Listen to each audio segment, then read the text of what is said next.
sunny shattered dreams.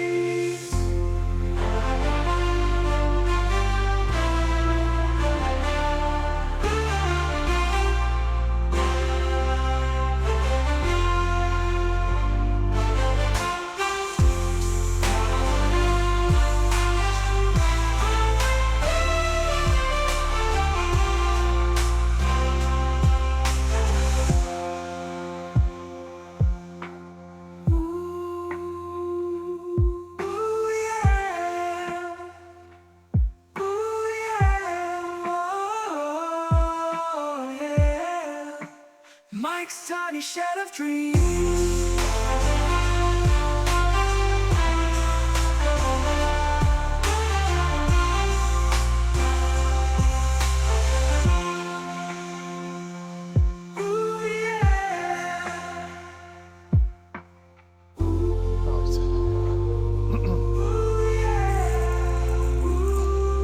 It's got a few bit now.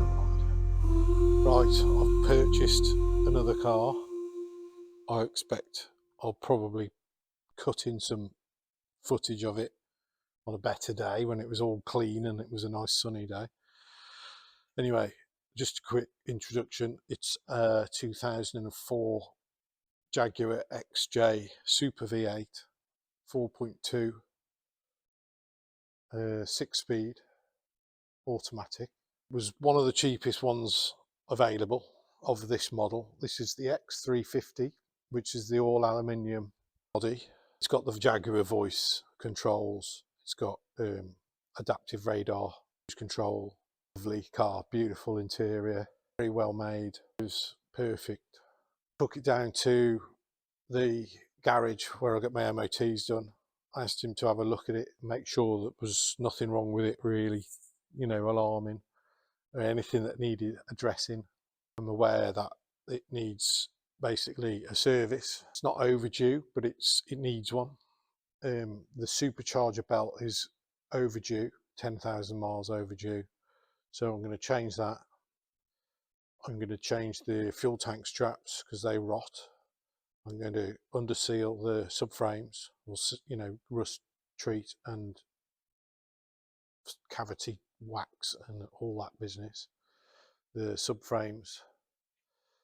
There is a bit of work to do on the suspension, which is essentially tie rods on the rear, drop links on the anti-roll bar on the rear suspension bushes, the spherical bearings that are on the lower wishbones, the front upper wishbones, back rod ends. I'm going to change the differential oil because there is a little bit of noise from the differential. I think I'm going to change the supercharger oil because that's overdue.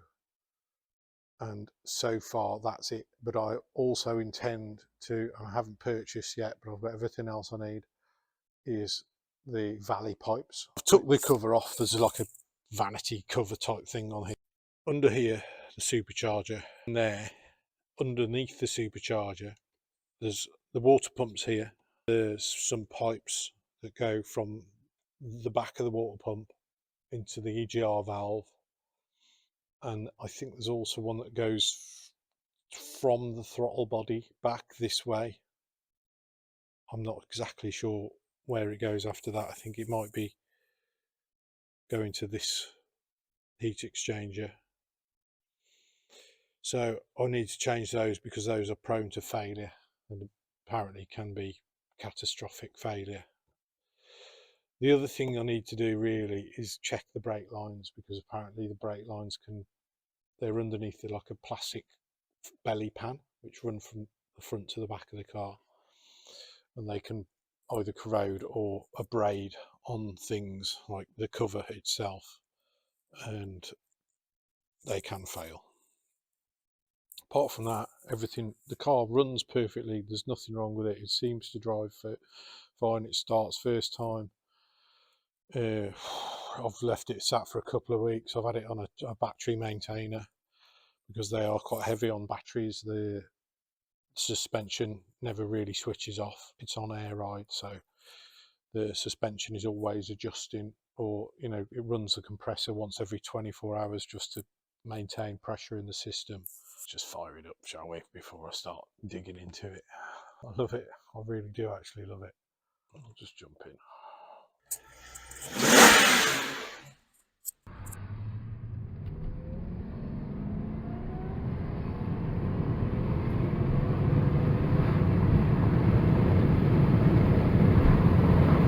Right, later in the day, quite a bit later. In fact, I'm going to go home in a minute because I've had enough.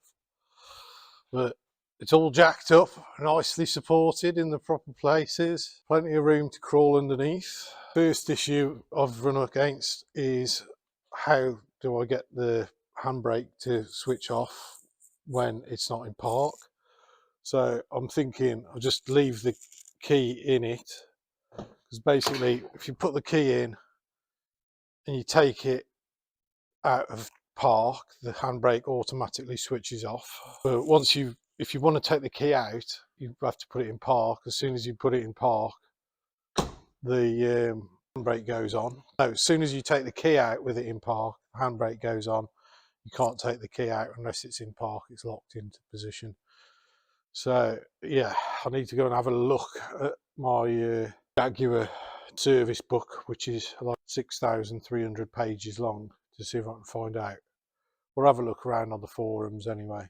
I've got an OBD thing, which is like a two-way system that you can test components with it and stuff like that, switch things on and off. So it might be possible just to switch the handbrake off using that, or there might be some little secret way of doing it that I don't know about, because I don't know anything about this sort of thing. But yeah, it's not looking too bad. Having a quick look at the brakes, it probably wants some discs, to be honest. There's a quite serious lip on there. It looks like this brake has in fact been binding a bit. That's actually quite badly binding on there, possibly. In fact, that one's binding as well. I don't know if that's normal. Doesn't seem right to me. Anyway, it looks as though it was parked up for a very long time at some point, because there's like a stain on the disc there. Look, there's a mark where it's been left parked for quite a while. So it really wants new discs on it at some point. It's one of those things where it's like the closer you look at it, the more you see. It needs really to bring it right up to scratch. I mean, the brakes work fine. There's nothing wrong with them. They work really well. It's like, how fussy are you, and how much money have you got? How much time have you got as well? Because I have basically got to get this done within the end of September. It's the beginning of September now. So I'd like to try and get all the suspension work and the engine work done by then. So I'm going to have to put some serious time into it. Well, I mean, on paper, it's easy, isn't it? A matter of actually coming up here and getting stuck into it and doing a serious stint on it. Anyway, I'll leave it at that for now. And I'll probably put this video together and put it up, because I've been dying to put a video on this car on for ages now, since I bought it. Stay tuned for updates. Ooh, making bits of Volvos and all kinds of other tap of what he has been doing. It could be this or that. Mike's tiny shed of dreams, it seems it might have grown.